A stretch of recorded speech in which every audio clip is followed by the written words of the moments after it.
実験大好き MNU です。今回はお得な無線機が満載中古市場入門編ということで、比較的新しい無線機もぼちぼち価格、昔買えなかった名機がお手軽価格で、中古の世界闇が深いタイプ別にね、この辺ちょっと紹介させていただきたいなと思っております。皆さん中古の無線機欲しいなと思ってもいろいろ戸惑う点あるかと思います。ある程度私もね、過去に30台ほど買った経験ありますので、その辺をね簡単に説明させていただければと思います。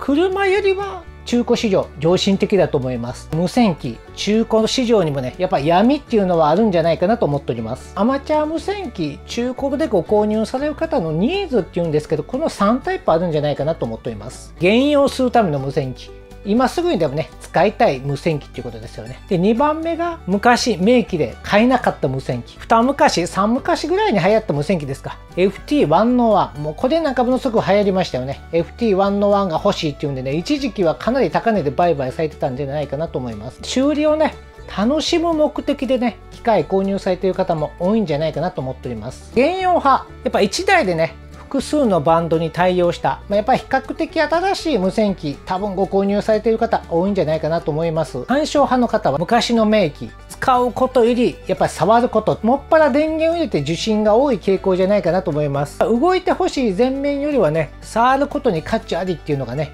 こちら干渉派の方々のね傾向じゃないかなと思います。最近流行っております修理派、こちらはねもうメーカーの修理対応もね早期化に伴いまして、結構中古機の弾数っていうのがものすごく今増えてる。あまり特別な機械でなければ結構ね妥協できる価格で買えますので、これはこれでね趣味として面白いんじゃないかなと思っております。正直言いましてね、闇の世界の一番のポイントがここじゃないかなと思うんですけど、誰も修理しない、かっこできない無線機っていうのがねやっぱりこの世の中にはあるんじゃないかなと思います。メーカーさんの方もねもう修理対応を終えてしまった。で頼りのね、よくネットとか見ますと個人っていうんですか、もっぱらこういう無線機の修理をねされた方が YouTube にも仕上がり動画っていうのを上げられてると思うんですけどね、そういう修理屋さんもねもうあまりしたくないからっていう、やっぱ拒否される無線機っていうんですか、そういう機会もね実際は多数あるんじゃないかなと思います。なぜかと言いますと、修理するための部品がないっていうんですか、交換するためのやっぱり汎用的な部品じゃなくて特注で作ったような部品、それが故障しますとね、もう部品がないために修理ができないと。であまりにもね手間がかかる。理論上はできるんですけどね、分解するのに手間がかかるっていうんですか、そういう形でねあんまり人気がないっていうんですか、手間がかかるイコール費用も上がってきますので、メーカーさん以上にね個人の方々の方が高い料金体系のことが多いと思いますので、メリットがない、こういう機械がぐるぐるぐるぐる世の中回ってる傾向もあるんじゃないかなと思います。で比較的最近20年前ぐらいからの無線機が比較的怪しい無線機が多いと。逆にそれ以前の無線機はね意外と治るものも多いと思います。あくまでも意外であって、やっぱり治しにくいものもあるんですけど、この20年ぐらい前ぐらいのやつはねかなり手強いやつも増えてきてるんじゃないかなと思います。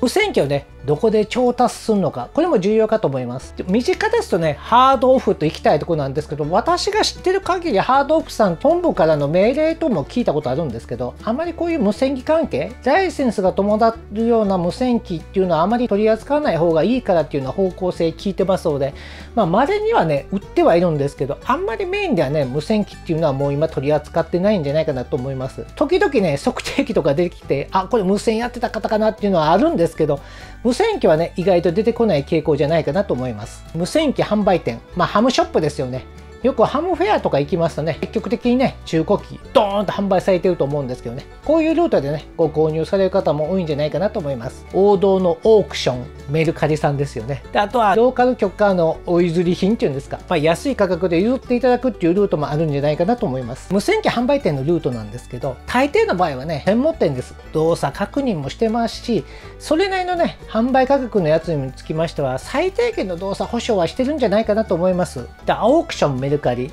基本これはね動作保証はもうないと思った方がいいと思います。相手方のね説明を信用するしかないっていうのが実態じゃないかなと思います。運送中の故障っていうんですか、真空管とかですとかなり重量重くなりますので、この運送中の故障っていうのもね非常に気がかりじゃないかなと思います。若干のね保証制度っていうのが残ってはいたんですけど、7月頃に改定を受けて、もうヤフオクさんの方も購入時の保証っていうのはもうなくなったような形っていうんですか、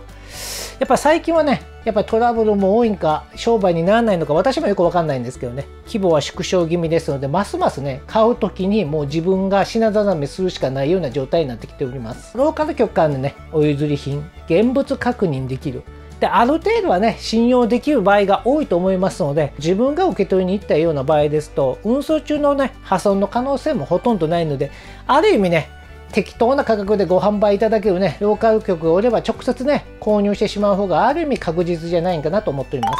現物確認っていうのは意外と難しいんじゃないかなと思います。傷の状態はね当然確認 OK だと思います。送信出力、受信感度は道具かアンテナかパワー系か、いろんな道具いると思うんですけどね、一式あればねある程度は確認できると思うんですけど、スイッチの安定状態っていうんですか、時々スイッチが入らないとか時々スイッチが切れないとか、時々ね動作がおかしいっていう状態はなかなか再現しない。だいたいこうやって行った時には再現しないもんですから、もうここだけはね現物確認しても最後はね抑えきれないんじゃないかなと思います。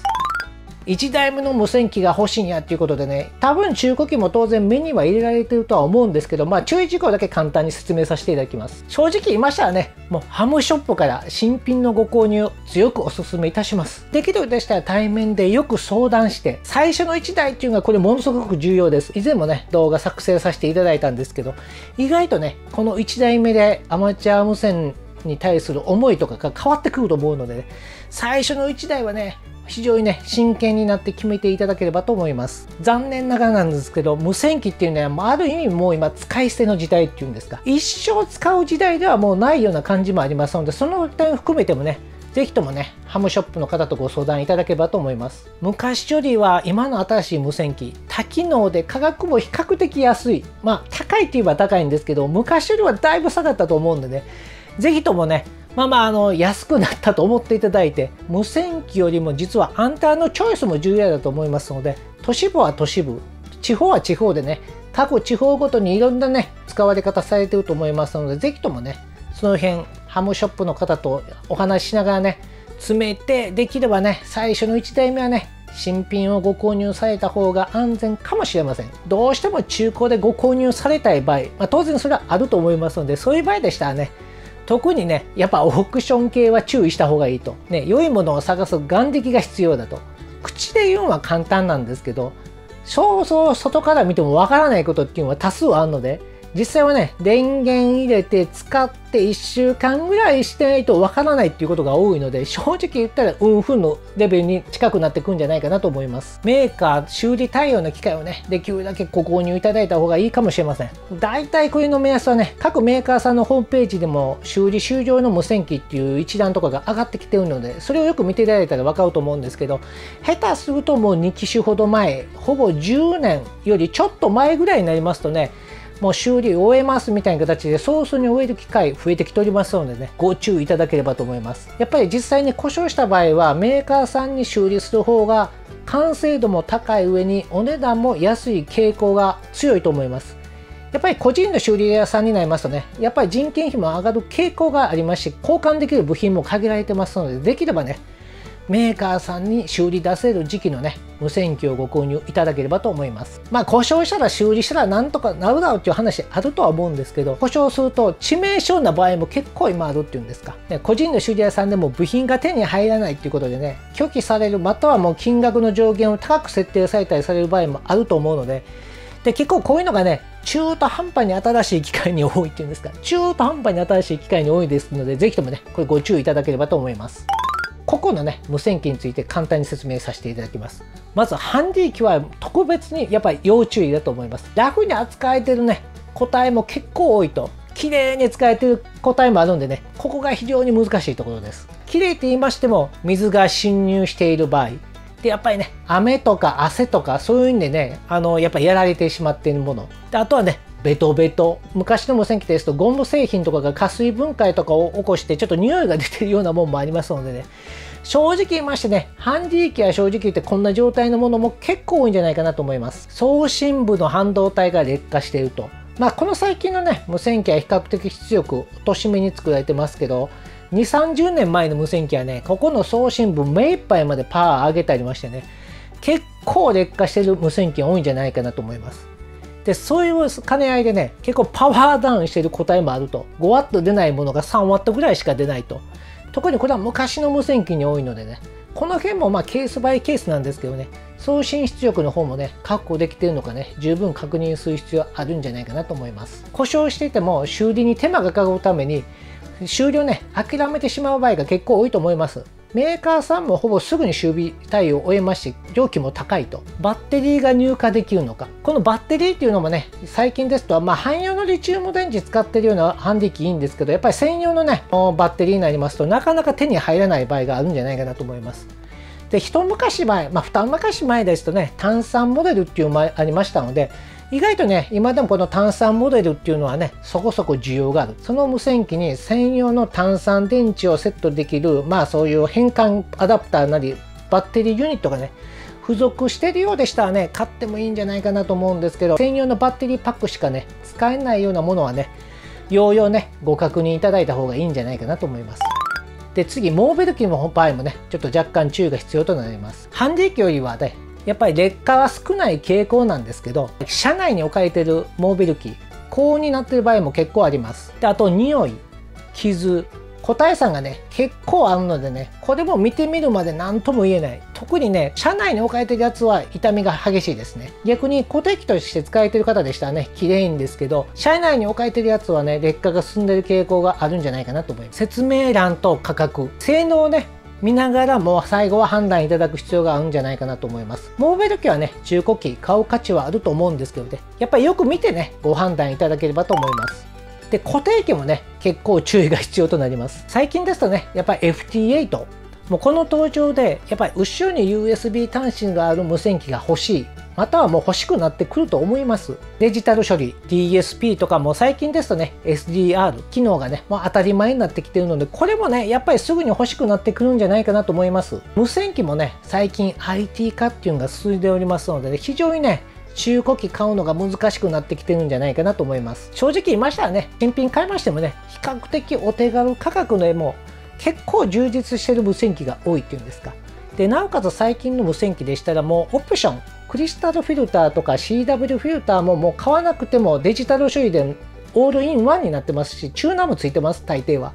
ですので、オプションの購入もないので、かなり値段は安いと思うので、やっぱりね、新品を買うこともね、視野に入れながらご検討いただくのも一つの手じゃないかなと思います。こういう情報っていうのは私の説明なんか聞くよりも、技量のある店ならね、結構売るだけじゃなくて、売った無線機を修理で受け取ったり、無線機下取りとかもしてます。そういうところでお話聞けばね、やっぱり故障の履歴もよく知っておられる方も多いですので、これは無線機は故障多いから買わない方がいいよとか、使い勝手も悪いしね、みたいな形で結構ね、やっぱりこういうハムショップ、技量のある店でしたらね、相談にはある程度乗ってもらえると思いますので、どんな中古の無線機がいいんかなっていうのもね、聞くのも一つの方法じゃないかなと思います。中古、タイプ別にどうするのかっていうのもね、簡単にご紹介させていただきます。よくありがちな説明でね、単語をちょっと説明させてもらおうかと思います。解釈はね、これいろいろとあるんでね、あくまでも今回は一例となりますがね、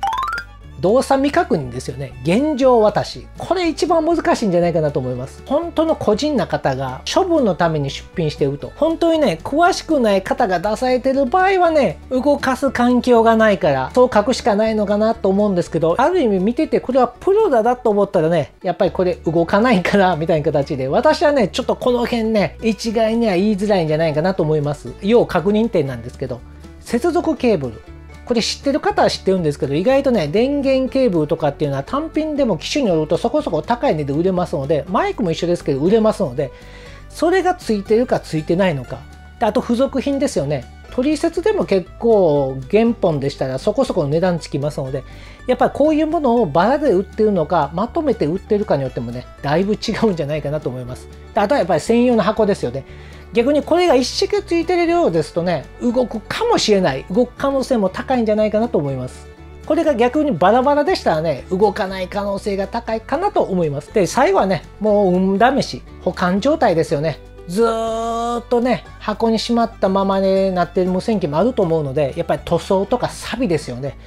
この辺はね、もうどうしようも直しようがないとこなんでね。あとは内部の錆も嫌ですので、もうこの辺は本当に運任せにするしかないかなと思います。または内部が開いてたらいいんですけど、大抵こういうレベルの無線機って内部は開いてないので、もう外側だけ見てね、錆があるかないかだけをね、注意深く見ていただければと。やっぱり錆だけはね、なかなか修理できませんので、ぜひともね、この錆だけは注意していただければと思います。通電のみ。通電して、通電のみっていう表現もいろいろとあるみたいなんですけど、一般的には電気が点灯すると、なんか電源入れると、なんか表示灯がつきましたと。で、煙が出ませんでしたって意味合いぐらいで、基本は送受信の確認もしないと。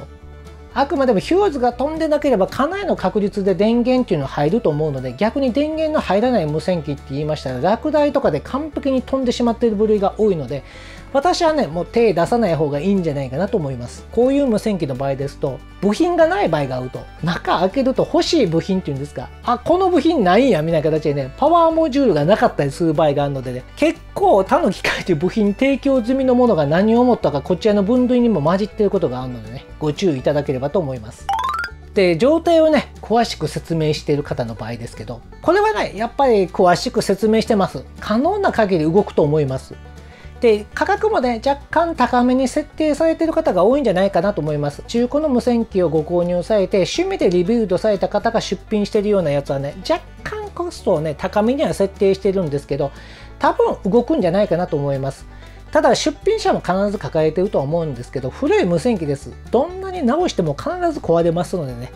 ここはね、要注意いただきたいと。レストアしたから一生使えるかんじゃなくて、まあ今は動いてますけど、半年後、1年後どうなるのかはね、なかなかわからないのがね、古い機械の運命じゃないかなと思います。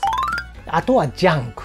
これ一番みんなの好きなジャンクですよね。内部の写真もこう開けて撮ってくれてるならいいんですけど、基本はね、もう部品取りとして使うぐらいの前提で考えた方がいいんじゃないかなと思います。欲しい部品が要するにあるのか、要はパワーモジュールなり、コアなり、特殊なファイナル部の半導体とか、まあちょっとあるんですけどね、特殊なものが。そういうものがね、あるかどうかはご確認してからご購入するのも一つの手かなと思います。最近ですとね、解体ジャンクみたいな形で基板ごとにね、まあぶった切ったような形で出されている方も多いんですけど、逆にね、そういうぶった切った基板だけのやつですと送料がね、お安くなる傾向ですので、逆に言いましたらもうジャンクだったら、要は基板単位のジャンクをご購入された方が幸せになれるかもしれないと私は思っております。修理に失敗したっていうのももうジャンクだと思います。俺は絶対腕が立つからって言って挑戦するのも一つの手だと思うんですけど、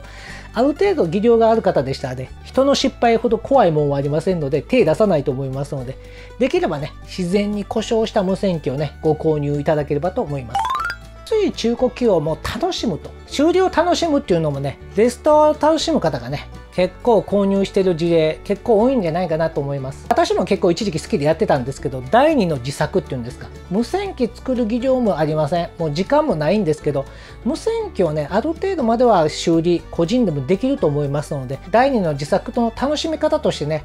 無線機のレストア、修理をね、楽しまれるのも一つの方法じゃないかなと思います。当然ね、中古の無線機です。壊れてるかもしれない。調子が悪いかもしれませんけど、そのリスクを承知した上で、まあ価格も見ながら、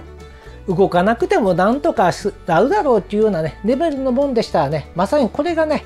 オークションでのお得度満点の中古機じゃないかなと思います。ある程度は直せる方が購入した方がね、面白いんじゃないかなと思います。で、まとめの方をさせていただきます。無線機の中古、非常に奥が深いと。本当はね、もっと長いお話したかったんですけど、あまりにもね、ちょっと文章をまとめてたら長くなりすぎたんで、今回はね、ちょっとショートにさせていただきました。まあ、課題ならね、まあ何でもそうなんですけど、まあ何でもありだと思うんですけど、修理はね、やっぱりそれなりにお金と技量が必要となってきます。修理もね、一つの趣味だと思っていただけるとね、楽しいと思います。ぜひともね、無線機作るよりはお手軽。で、満足度も結構あります。詳しくはね、こういう修理に関しましても、まあちょっと時間湧くとは思うんですけど、またこういう中古無線機修理情報っていうのはね、定期的に発信していきたいなと思っております。ぜひともね、動く中古を探すのも楽しいかと思うんですけどね、修理目的の中古機っていうのもね、探していただいて、アマチュア無線のね、楽しみに含めていただければと思っております。お空でお会いする日、楽しみにしております。よろしければチャンネル登録の方もよろしくお願いいたします。